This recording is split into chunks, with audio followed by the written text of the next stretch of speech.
registros históricos. E é essa ênfase que eu quero trazer para vocês.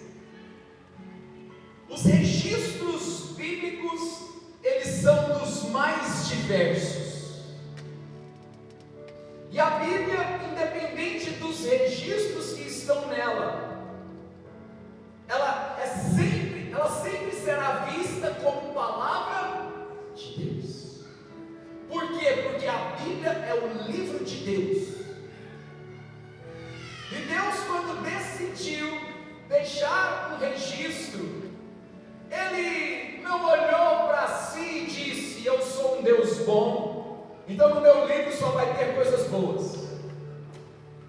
Eu sou um Deus justo, então no meu livro só vai ter histórias justas. Eu sou um Deus provedor, então no meu livro só vai ter histórias boas de provisões, de prosperidade, de riqueza. Não. A Bíblia é o livro de Deus, a princípio, em primeiro lugar. Mas, mesmo Deus sendo um Deus bom, Ele fez com que o livro e os seus registros, os históricos bíblicos, tivessem todos os tipos de registros possíveis. Na Bíblia, registros de famílias. Você vai encontrar na Bíblia registro da história de nações. Você vai encontrar na Bíblia registros de pessoas de forma individual vivendo. Você vai encontrar na Bíblia histórias das mais diversas, porque mesmo Deus sendo bom, justo, amoroso, Ele permitiu que nos registros do seu livro tivesse todo tipo de história.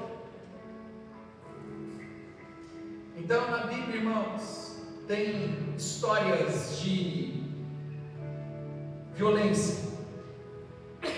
Mas Deus não é bom, por que Ele colocou isso no livro dele? Você vai encontrar na Bíblia histórias de abuso. Mas é a palavra de Deus, não deveria ter isso. Você vai encontrar na Bíblia histórias de incesto. Você vai encontrar na Bíblia histórias de adultérios. Você vai encontrar na Bíblia chacinas, esquartejamento, guerras. Você vai encontrar na Bíblia homens depressivos, decapitações. Você vai encontrar na Bíblia crianças sendo roubadas de seus pais, sendo levadas para outras nações, outros povos, escravizadas. Você vai encontrar na Bíblia histórias de doenças terríveis, pragas. Mas você também vai encontrar na Bíblia histórias felizes. O livro de Ruth é um grande exemplo de uma história linda, de histórias das mais diversas. Por que Deus, mesmo sendo quem Ele é, permitiu diversidade de histórias na Bíblia? Porque primeiramente, a Bíblia se comunica como palavra de Deus, e segundo, a Bíblia se comunica como história dos homens. Então Deus não fez questão de esconder umas garotas. Deus mostrou a história. Deus mostrou realmente uma realidade, uma condição, seja de um indivíduo, seja de uma família, seja de uma cidade, seja de uma nação, seja de uma cultura, está aqui. Aí eu me pergunto, contendo os mais diversos tipos de história, isso muda a sua concepção de que ela é a palavra de Deus? Não. Você continua vendo a Bíblia como palavra de Deus, independente dos registros e das histórias que aqui estão. Diga comigo bem forte: a Bíblia é a palavra de Deus, independente dos registros serem bons ou ruins. Então, esse é o primeiro ponto que eu desejo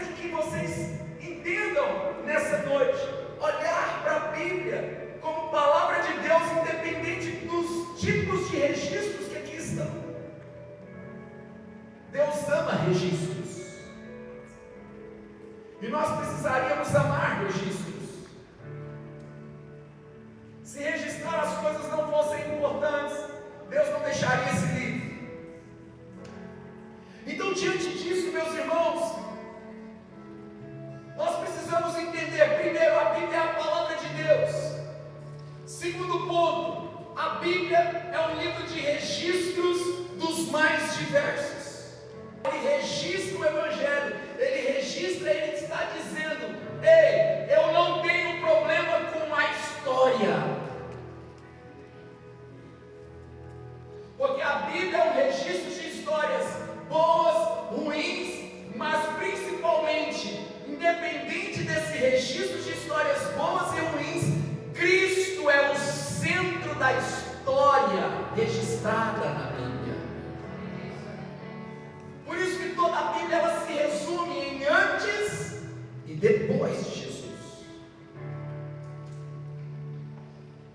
O Velho e o Novo Testamento. Ainda que a Bíblia seja a história dos homens, Cristo é o centro da Bíblia. Ainda que a Bíblia é a história das nações, Cristo é o centro da Bíblia. Ainda que a Bíblia fala das coisas boas e coisas ruins que já aconteceram com as pessoas, Cristo é o centro. Então é como se a Bíblia fosse registrada para mostrar a minha história, para mostrar a sua história, cujo Cristo se tornou o centro. Cristo é o centro. Por isso que sempre ao olhar para a Bíblia, procure identificar o centro. Quem é o centro? Jesus. A pessoa de Jesus. E busque identificar a segunda coisa, os princípios de Jesus. Por que a pessoa e o princípio? Porque a pessoa de Jesus é quem rege a minha paz. Os princípios de Jesus é o que rege o meu sucesso. A pessoa de Jesus é o que rege o amor, os meus sentimentos. Mas os princípios de Jesus é o que rege as minhas bem-aventuranças. Por quê? Porque precisa ser encontrado e precisa haver uma junção da pessoa com o princípio, porque nós não podemos simplesmente amar a pessoa e ignorar o princípio, mas nós também não podemos viver frieza do princípio sem amar a pessoa. Por isso que tem pessoas que amam a Jesus, mas não são bem-sucedidos.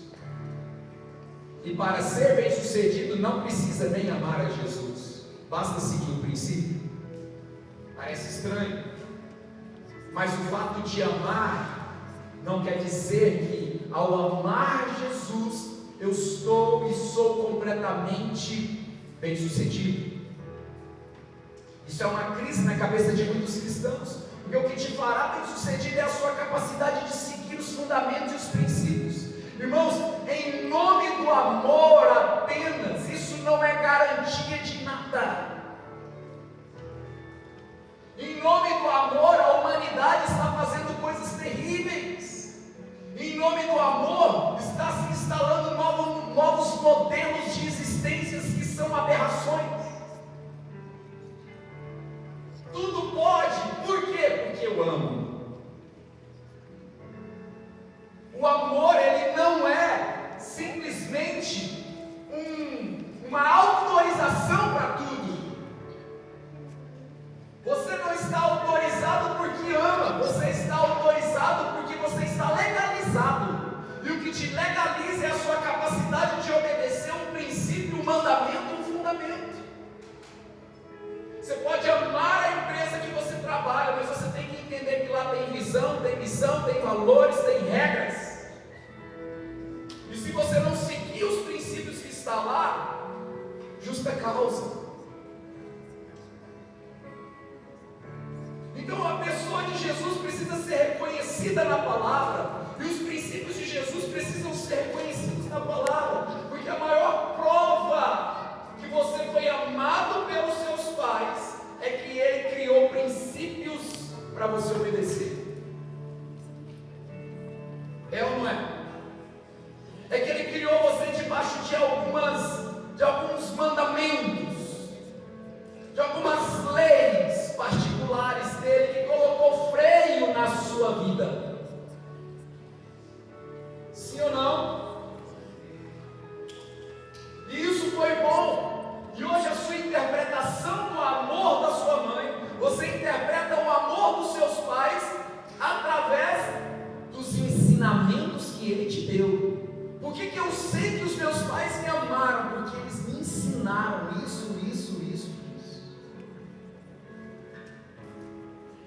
há uma junção entre a